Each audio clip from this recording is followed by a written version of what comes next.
order. The first thing that we need to do is swear in the new Ethics Commission members. And AJ and Yes, Carrie, if you wouldn't mind introducing yourself. I think that's the only two. Denotra, have you been sworn in? Yes, Yeah. ma'am. Do you want me to go ahead and swear him in? Swear them in, then we'll All right. welcome them. I won't make you stand, but I will ask you to raise your right hand. Do you solemnly swear that you will support the Constitution of the United States and the Constitution of this Commonwealth and be faithful and true to the Commonwealth of Kentucky as so long as you continue a citizen thereof, and you will faithfully execute to the best of your ability the office of Ethics Commission member according to law, and that you further possess the qualifications required by statute and ordinance? And do you further solemnly swear that since the adoption of the present Constitution, you being a citizen of this state, have not fought a duel with deadly weapons within the state nor out of it, nor have you sent or accepted a challenge to fight a duel with deadly weapons, nor have you acted as a second in carrying a challenge, nor aided or assisted any person thus offending, so help me God? You may respond by saying I do. I do. I do. Thank you. Let me get your signature and you guys are good to go. Well, welcome aboard. We're glad to have you. Go ahead and get the minutes approved because that'll be fairly quick. Have you had an opportunity to review the minutes? And if so, is there a motion that we approve those minutes? I'll motion to approve. Any second? Second. All in favor say aye. Aye. Opposed? All right, then the minutes are approved. I'm going to skip down to changes to the ethics ordinance. And we'll hear from Evan, who's first of all, an excellent job, Evan. I want to thank you for all your hard work on this. so thank you, Chair. I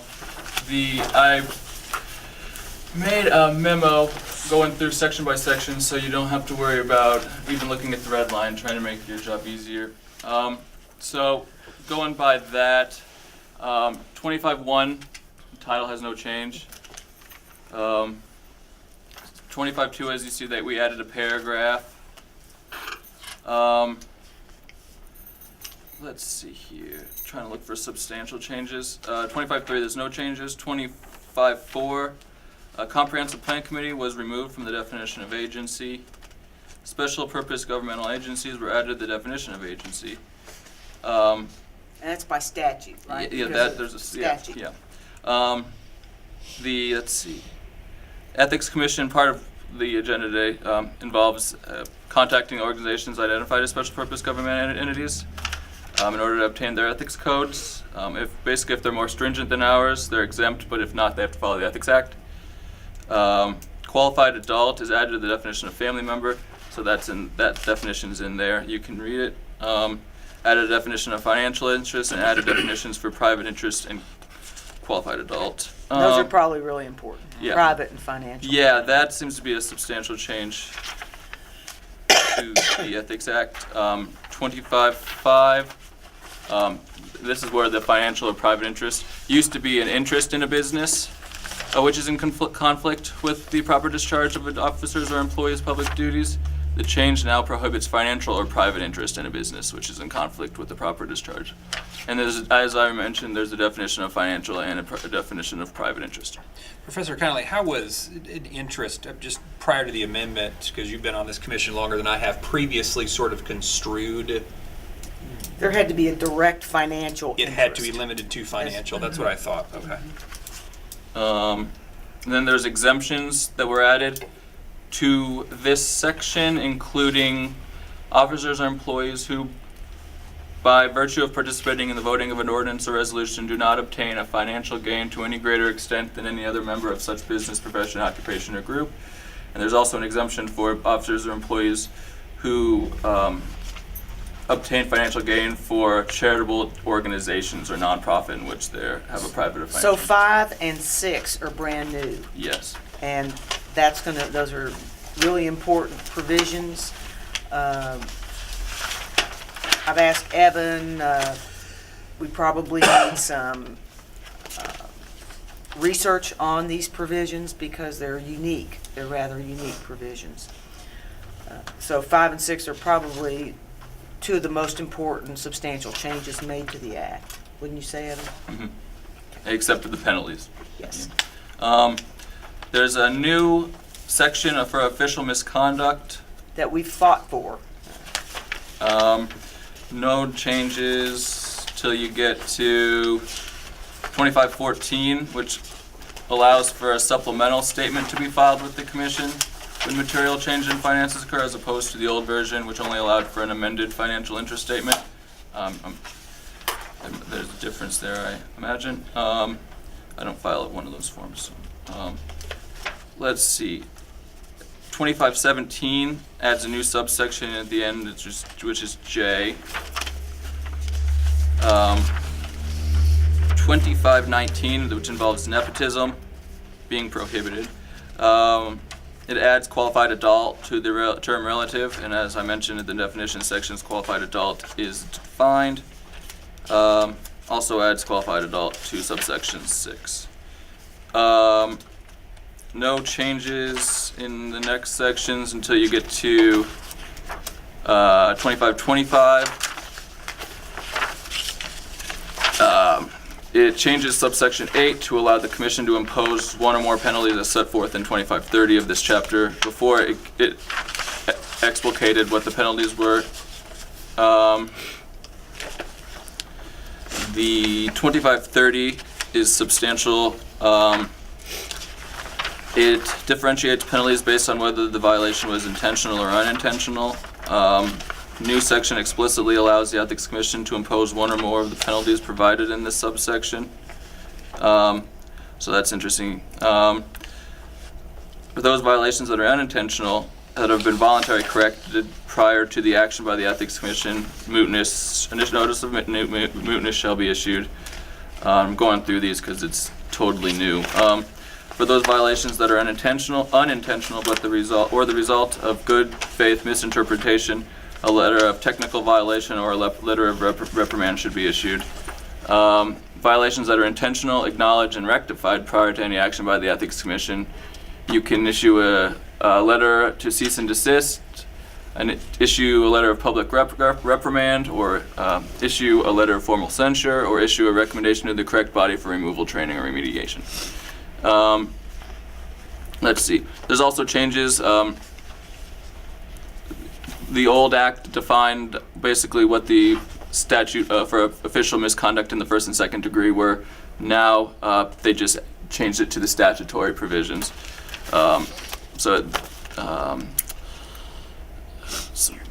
Yeah, and that's it. There's going to be a lot of questions. I mean, it's going to be all new language, so I would recommend everybody kind of reread your Ethics Acts, especially the red line version, as we kind of go forward together to figure out what these new provisions mean and their scope. All right. Allison, would you like something on the next agenda just to revisit it Yeah, so we can talk that'd about be it great. again? Sure. What I read in my agenda. What I think we'll do, we'll skip down and we'll ask the council members to leave, and so we can hear from Officer Holland. You waive confidentiality? Okay. You waive confidentiality? Come on up, officer. You should have in your packet his request for an Ethics Act opinion.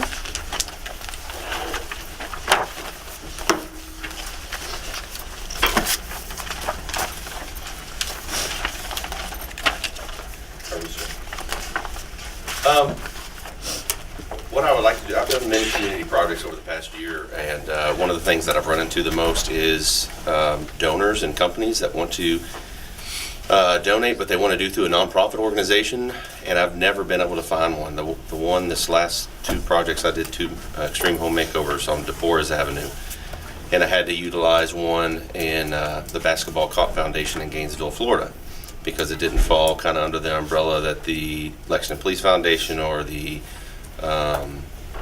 FOP or the CPA Alumni Association. So I would like two things. I would like to find out. Officer, before you would you tell us what a neighborhood resource officer Yes, ma'am, does? I'm Kind sorry. of give us some background first. The neighborhood resource officer, there's 7 of us right now in Lexington, and we're basically scattered throughout the community in kind of the high crime areas, and our job is basically to go out and find ways to build relationships with the community. You have that extra time not to go call to call to call, but it's kind of think out of the box that solve the long-term problem rather than arresting someone today and then being out tomorrow and back the next day. So it's basically going out and finding ways to build those relationships, go to neighborhood meetings, go to the Parks and Recs events and things like that, and build relationships, find out what the real problems are. So when we have a homicide or a bunch of robbery or something, those people in those neighborhoods usually call us first at home rather than call the police and say, hey, this is what's going on and things like that. So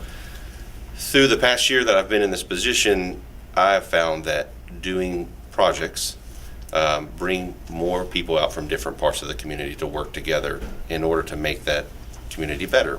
With the first one I did was Cove Haven Cemetery. We redid that.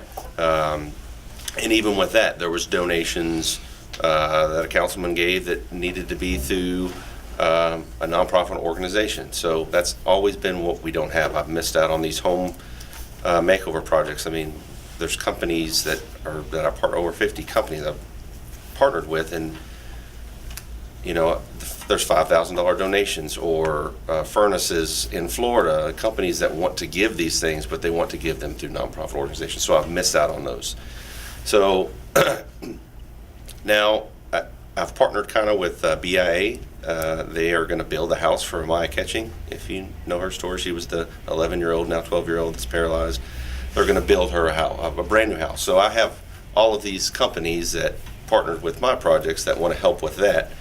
And they've asked me to become a part of their board of directors. And this was as of Monday. So, you know, talking through my chain of command, you know, how do we do this? What is the right way as a police officer, a city employee, to raise funds for a project and partner? Say I'm going to partner with BIA to do this home since she's a crime victim. What is the ethical way to, as a police officer, to say, hey, we are supporting this, we're going to raise funds, and it's going to go to this BIA nonprofit, or if I'm allowed to begin and start the process of my own nonprofit organization, but that organization, 90% of it would fund projects within the community that I am doing as a police officer. Let me ask you this, Yes, officer, ma'am. and your work is just amazing. Or really ask the city more, does the city set up through boards or commissions kind of 503c3 nonprofits for the city, like the Lyric? The Lyric has one of their own. Like I'm partnered with that too, and we're doing a showcase for middle school and high school students this year for a big talent show. So the Lyric has its own 501(c)(3). And I'm wondering if, and I'll ask kind of the law department, if a 501c3 couldn't be set up for this kind of neighborhood resource projects that are done for the community. And that's what the Lexington Police Foundation, part of that is supposed to do that for community projects, but I don't know if I'm the only one that's done this so far. So it's kind of like, I don't know if the magnitude and the money and materials that are being donated to these projects are overwhelming them, so they're not prepared for it yet. They're more of a low scale now that they've just started. So we went through the chief and asked them, and they said no. So to answer your question, like with the Lyric, the government owns the building, but then it created a board of directors that was given the authority to incorporate and to file its own 501c3. So that's why it has that tax exempt status, because the government created it and then gave it the authority to incorporate and set that up. Does that go through the council? Yes. And so the board members, half of the board is appointed by the mayor and confirmed by the council, and the other half of the board is actually appointed by the Lyric Board of Directors. Well, tell me more about this other police foundation. What is it, new? Is it? It's new. It started last year, and it's kind of like I think the owner of like Cane's, and there's another restaurant that they started the foundation, and it's basically there's different sections of it. Part of this section is they will support police officers if a police officer's hurt or their family is hurt or something. It's just kind of like a foundation to take care of the police officers kind of thing, or if you want to do community projects that that's what the command staff and the chief staff of the police department thought when I brought this to their attention, like, this is the this is the best opportunity for them to kind of step up and use this part of their organization to help, but they didn't. They turned it down. Well, is it possible, I mean, would you be satisfied if there was some kind of board that was taken through the government that allowed you to create a 501c3 corporation, a nonprofit corporation, kind of like the Lyric? My whole goal is just to find ways to better the community. So I don't want to miss out on large donations that could help our community because there's not a 501c3 in place. And that's why I said, well, maybe I'll be able to start my own, but then there's got to be a way, there's an ethical way to do it. And that's why I'm here, to find out the way to do that as a city employee that's raising money for, like these last two were specific individual families that we did. So there's got to be an ethical way to ask the community or cry out saying, hey, whether it's changing Maya's house or whether it's raising popsicles like I did last year, like, people want to give money to these things that I'm leading, but I'm leading it as a police officer. So is there a problem with me getting donations as a police officer, as a city employee? And I kind of want to cover myself too. I don't want this to be, even though I'm doing the right things. I mean, it takes one person to say, hey, he's doing this, and they can go audit whatever and say, no, he's not, but it's already on the news that this guy's doing this, and they're not going to go do a story. I want to protect myself as well in anything. So if we have a nonprofit that partners with it, or I have my own, BIA is telling me that they will, come be a part of it's like the Building Industry Association Yeah, of Central okay. Kentucky has asked me to be part of the board of directors, and that may just be the answer to all the problems, but still, Commander Maynard asked me on Tuesdays, like, still go to the commission and ask, even if I partnered, and the chief said, yes, you can go partner with BIA as a police department, I'm still, as a police officer in uniform, going to be on social media asking the community, Yeah. and hey, come support this, because this is what we're doing.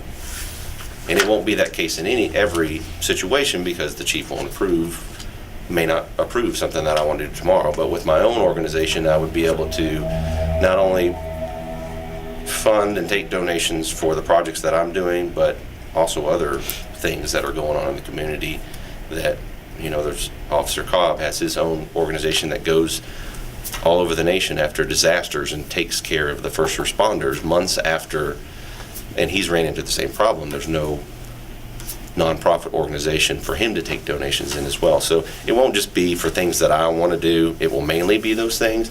But if there's other people in the community that want to reach out and have ways to better the community, I want to be able to help support them as well. As a police officer, though.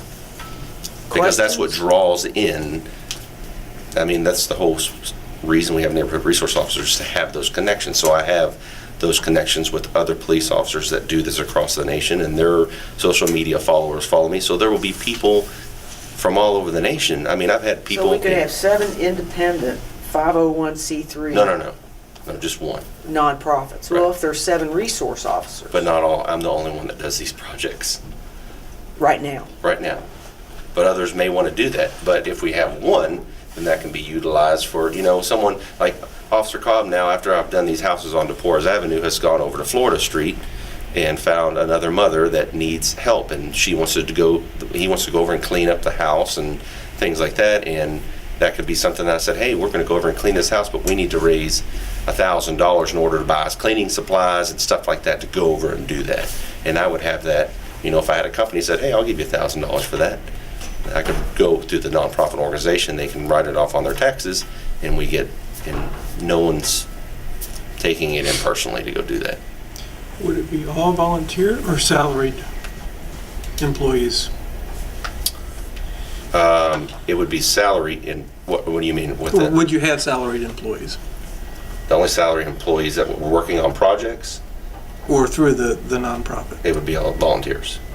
It's not, and that's why the police department had no problem with it. I talked to a couple council members and asked them, they didn't have a problem with it, but there's because I'm not making any money off of it. No one's going to be getting paid. It's all going to be volunteer people that are a part of the organization. I already have an accountant that I've met through neighborhood meetings, and her father's an attorney, so they're all volunteering their services to help start the nonprofit and be a part of it. So no one's getting paid through it, and that's why the department, it's all right with them.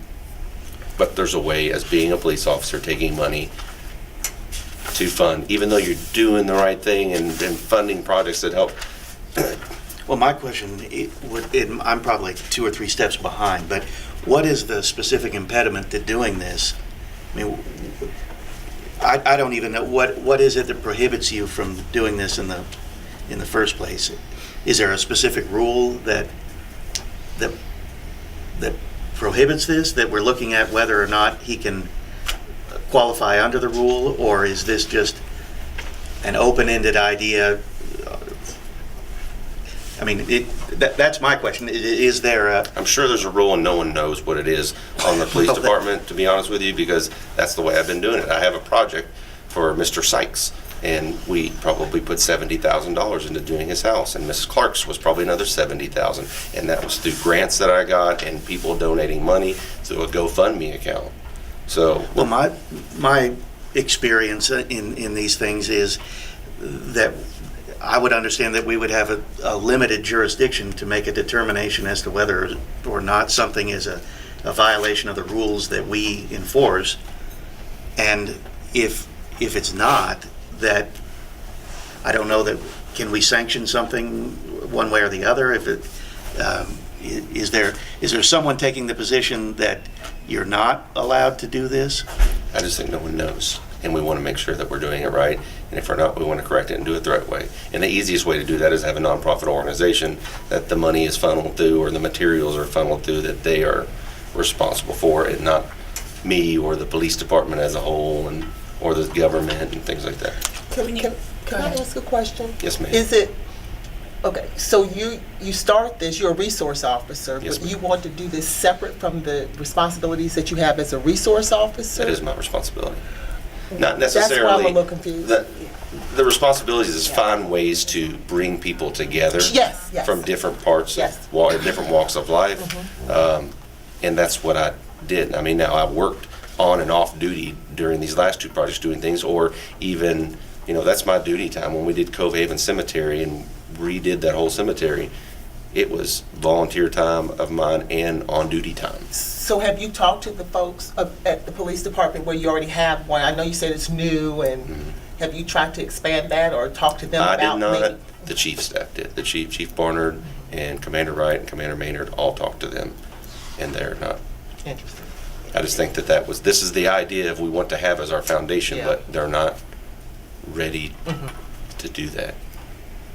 It seems to me that there could be problems when you blend work time with volunteer non-duty time. Right. Right, and where that line is drawn and how that line is drawn and how there's accountability for that line, and when are you seeking donations for your nonprofit that would flow to volunteer time versus donations that fall under your job duties.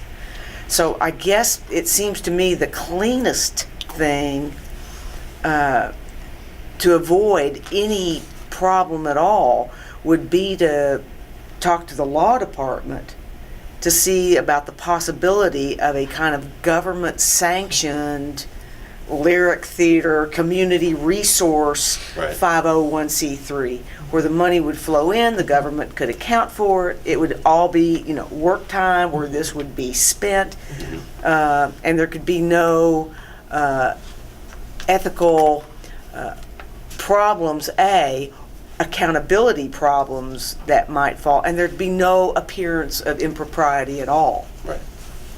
So I don't know if that makes sense. Glenda, Evan? We could take a look at it and see. Well, we did it for the lyric, right? And this is your To job. the chief of staff and see. Matt, what do you think?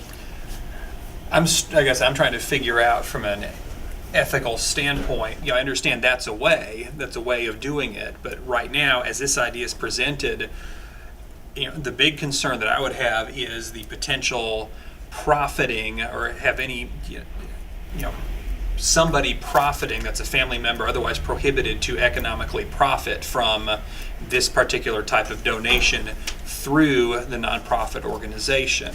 So, I mean, I could see this proposed to have the officer's own nonprofit organization. I could see a way that it would work as long as there were certain admonitions about not having anybody profit financially, which it sounds like that's what he's saying, is that anybody who would be associated with be performing any services either free of charge, and it's within, I guess I'm not sure of what the issue is as far as work time versus personal time, other than the officer is choosing to spend time off the clock performing certain tasks that are related to his job as a neighborhood resource officer. Or are they? Are they related to his job? I mean, where do you draw the Well, line, it and how do sounds- you make that determination? Well, but if his job is to be, if part of neighborhood resource officer is to build community, which is what it sounds like in alternative ways other than what I guess traditional policing would be called, then trying to figure out where this would go. I mean, it was kind of like when I was doing Miss Clark's house and found Mr. Sykes' house. I couldn't do I'm not a home builder, so I asked to make a video on social media to ask other companies to come take over, and I was allowed to do that in uniform. But once I had actually furniture that was going to match donations up to $10,000, I can make a video in plain clothes asking people for money. But when it usually comes to money, asking for donations and stuff, they don't want it tied to the police department. And it may just be this specific situation because it was for individual families, so they don't want someone coming in and say, well, you have a police officer that raised money for this family and this family, but why won't you do ours? But kind of thing. that's your whole point, though. You want it to be connected. You want them to know that it's the police Right. that's doing it. And it would seem the best way, as far as oversight, would be kind of some governmental appointed board that oversaw the nonprofit. That would still allow him to do what he wants That's to right. do, and the money. Of course, we would need you to be on board, but but it would. You could still do your job and not be Right. concerned about somebody saying, was he working at the time or not? I mean, overtime or whatever. I'm still struggling to see. His job as a neighborhood resource officer. But it's not 24/7, Matt. I understand that, but the part of the job. Help me understand what the concern is, because I'm not there yet. Do you get overtime for overtime work as a police officer? I'm allowed to make my own schedule. So as long as I'm putting my 40 hours in, if there's a neighborhood meeting that I need to go to or an event that I'm going to have a cemetery cleanup, then I adjust my time, or I'm in the air unit. So I always have to adjust my time. So as long as I'm getting my 40 hours in, I'm going to my meetings, doing what I need to do, or my commander asks me to do complaints, then I adjust it. Now, if time doesn't permit that, then I get paid overtime, like for the cemetery. For these housing projects, I was working 80 hours a week to get these houses done. So no, I did not get any overtime for those. It was just volunteered. Okay. Is there a motion we go into closed session to talk about this? Yeah. I'll make that motion. Second? Second. All right, let's go into closed session. Excuse us. We've come out of closed session and we've discussed this, and we've decided we need more information, that we don't want to give a kind of a knee-jerk opinion to you orally and then follow it up with a written opinion. Okay. We've asked the law department to kind of look into job descriptions, the organizational structure of the resource officers, the budget issue there, and whether a board would be feasible with the government. What we'll do is they'll send us a memo. We'll look at it. We won't talk to each other, but then we'll have another meeting within the next 6 weeks, 4 to 6 weeks, and we'll have more information. We'll ask you to come back and kind of try to decide it for you at that point. Is that Right. acceptable? Yes, ma'am. Thank you very much, Thank you all officer. very Thank much. you for everything you Sure. do. Thanks. Take care of yourself. Yes, ma'am.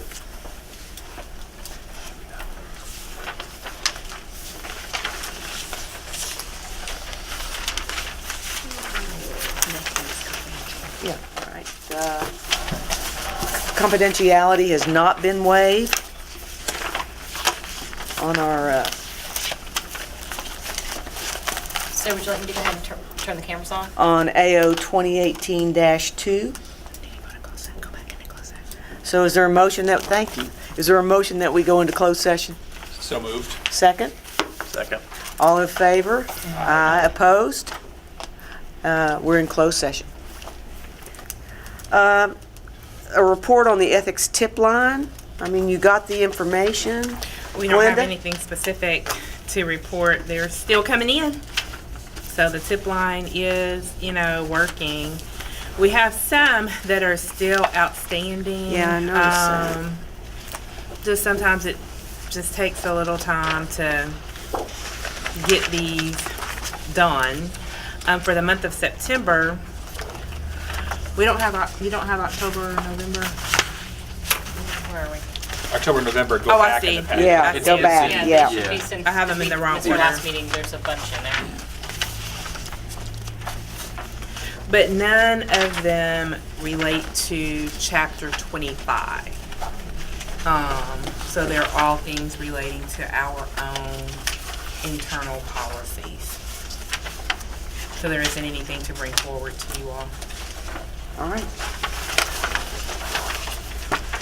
Thank you, Glenda.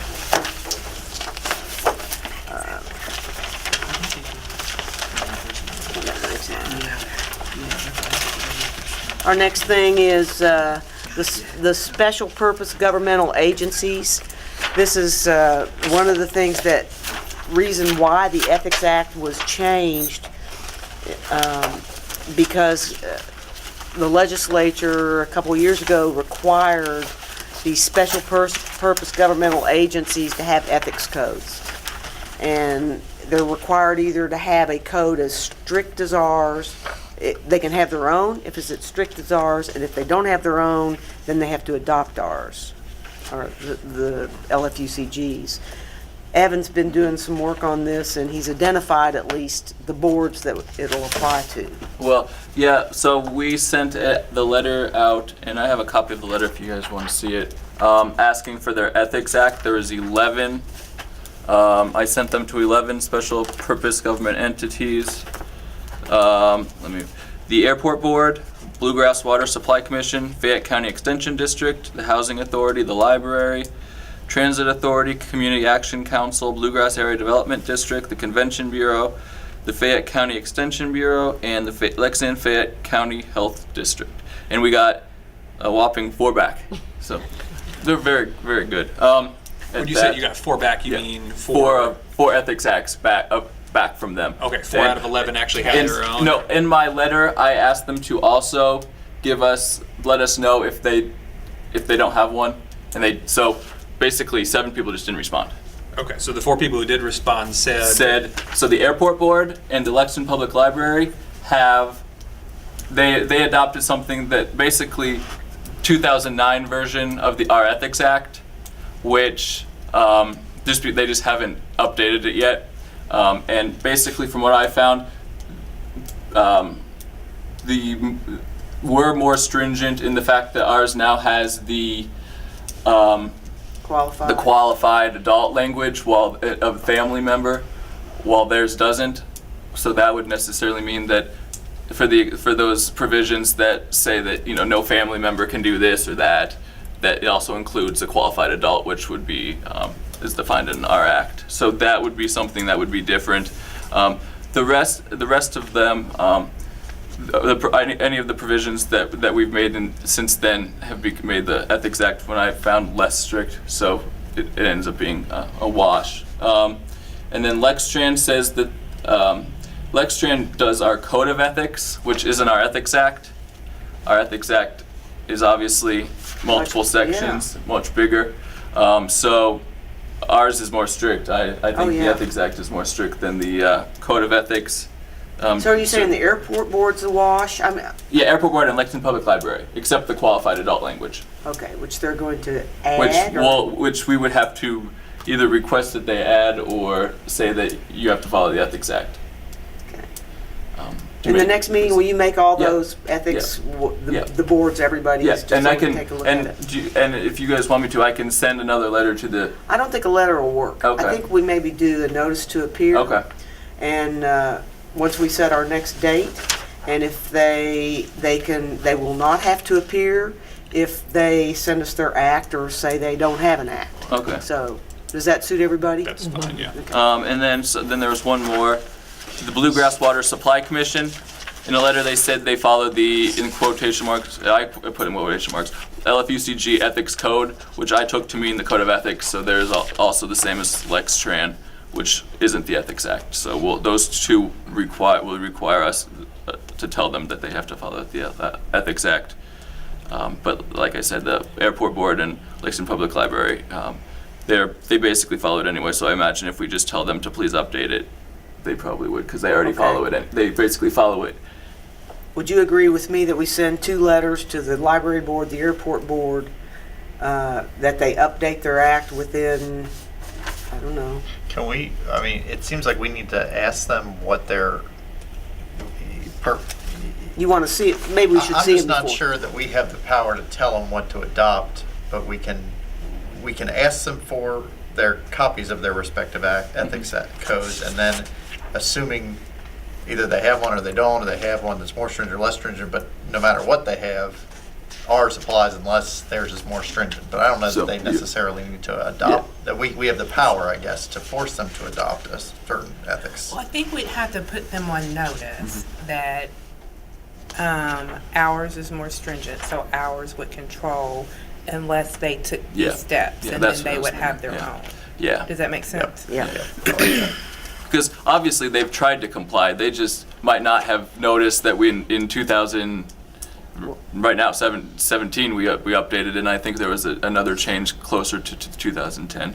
Would you, as a courtesy, give them just a minor change, not Yeah. minor, but just not much change? You would let them know that this is where the difference is? I think that would probably be the nicest way to do it. Good, yeah. But So it's that'd be the Library Board and the Airport Board. and actually their acts are actually like the same. It's Yeah, copy paste. it's like I could give them to you, but you would look at the exact same document twice. Okay. And the other two are just code of ethics. And let's just do a notice to appear, and, if they appear, great. I think you're right, we don't have a sword. But they can not appear. I'll do an order to appear, and if they comply and send you the act or let you know they don't have an act or whatever, then we can at least notify them that ours applies. So we'll do a Even for bunch of, those who didn't reply to him? yeah, that we'll do an order to appear And I've For the sent 7? for when our next meeting. Okay. But I mean, for the 7 folks? Yes, for the 7th. And- Non-responders.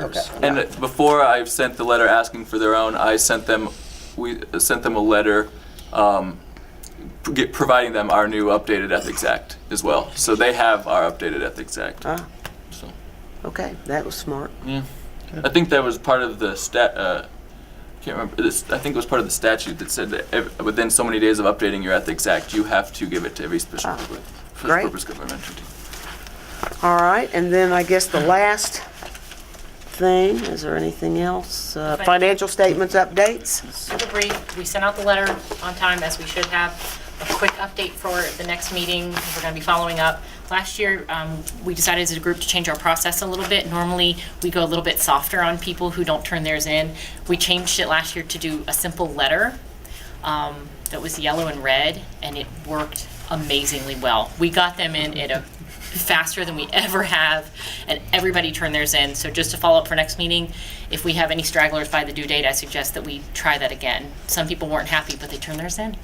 The due date's April 15th, Yes. so It's sitting on my kitchen counter at home. mine, I don't do time. mine, I do my I taxes. know, you have time. But I just want to give you a heads up that we will be suggesting doing that same course of action. People gave them to us so fast, it was ridiculous. So it was a great decision last year by you guys. Well, I guess we better look to see where we want to meet again, perhaps. At least schedule another meeting and check your calendars. Do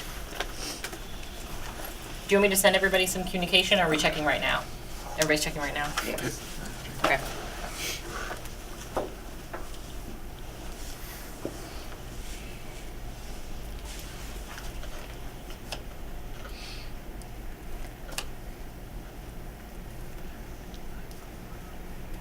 Assuming that it's kept on a Thursday, I would probably prefer not either the 15th or the 22nd, because that bookends a trial that I will have on the 19th, 20th, and 21st. I think, where You're is talking about in February? spring, March. spring break is when? The The last, first It's week the of first April, week of April. second, Oh, third, okay. fourth, fifth, sixth. Okay. When my spring breaks end, I stop figuring out when spring break was. Not that I actually ever did anything.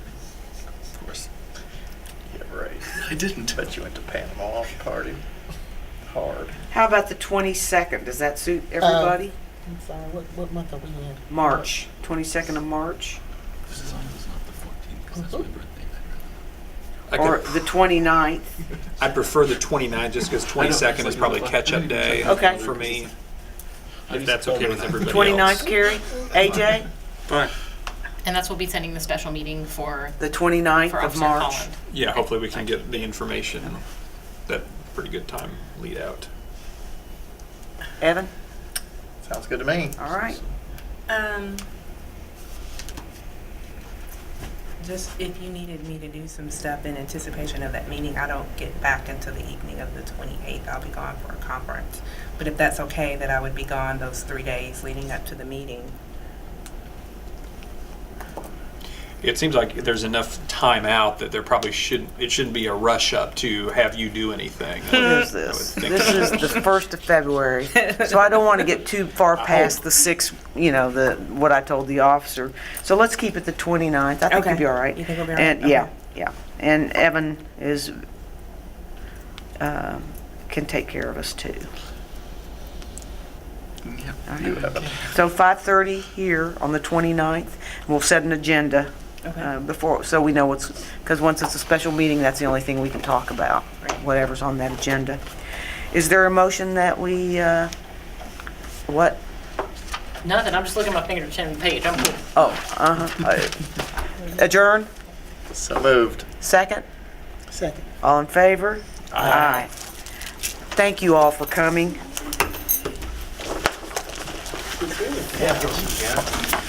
Thanks, good to meet you.